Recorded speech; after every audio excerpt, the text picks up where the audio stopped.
Welcome back to the channel. Today we're diving into Chapter 4 of your dissertation, Data Analysis and Presentation. This is the stage where all your hard work collecting data finally pays off. If you've ever felt overwhelmed about how to handle your research findings, stick around. I'll break down the process step by step using clear examples to show you how to analyze and present your research findings effectively. In simple terms, Chapter 4 is where you show and explain your results. It's not about giving opinions yet. That comes in Chapter 5. Here, you let the data speak. Think of it as storytelling with numbers. This chapter usually includes demographic results, who participated in your study, descriptive statistics, percentages, averages, and frequencies that summarize your data, inferential statistics. If you're testing relationships, you might use tools like correlation, regression, or t-tests. Presentation of findings, using tables, graphs, and charts to make your results clear. And the tools?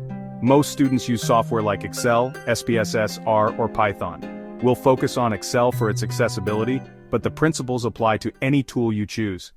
Let's look at how data analysis works in practice. Imagine two hospitals, each gathering information from their staff to understand how workforce diversity management impacts employee productivity. By collecting responses through questionnaires, we can start to see patterns and relationships in the data.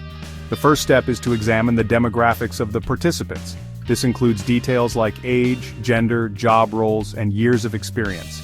Understanding who took part in the study helps provide context for the results and ensures the findings are meaningful.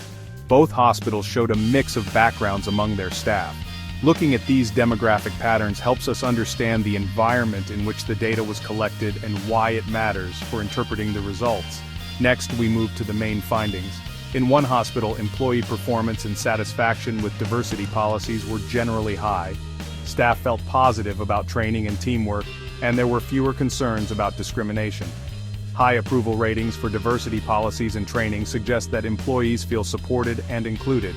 Even in areas like discrimination, the results were encouraging, showing a healthy workplace culture.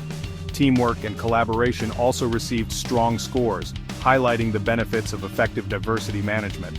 In the other hospital, the results were more mixed. Employee performance was a bit lower and there were more concerns about diversity policies and training.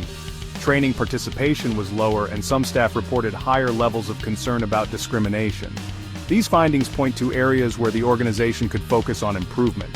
Team diversity also faced challenges, with some teams reporting less collaboration and lower satisfaction. So what do these trends tell us? In workplaces where diversity is managed well, employees tend to feel more positive, and performance is higher.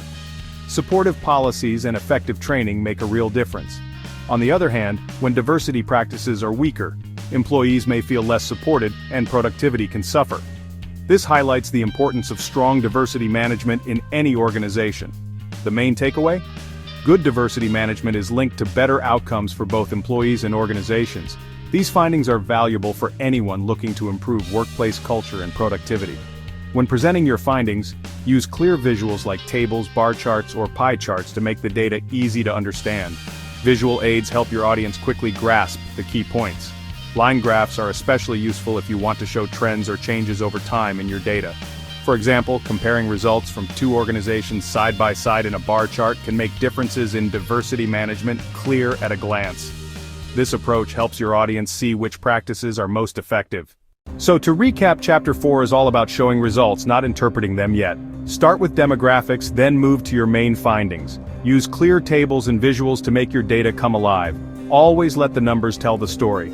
In our dataset, the story is simple. Hospitals with stronger diversity management policies enjoy better employee productivity. And that's exactly how you should approach your Chapter 4. Clear, structured, and convincing. If you found this breakdown helpful, don't forget to hit that like button, subscribe, and share this video with a friend who's working on their dissertation. In the next video, we'll move to Chapter 5, where we finally interpret and discuss the findings. Stay tuned.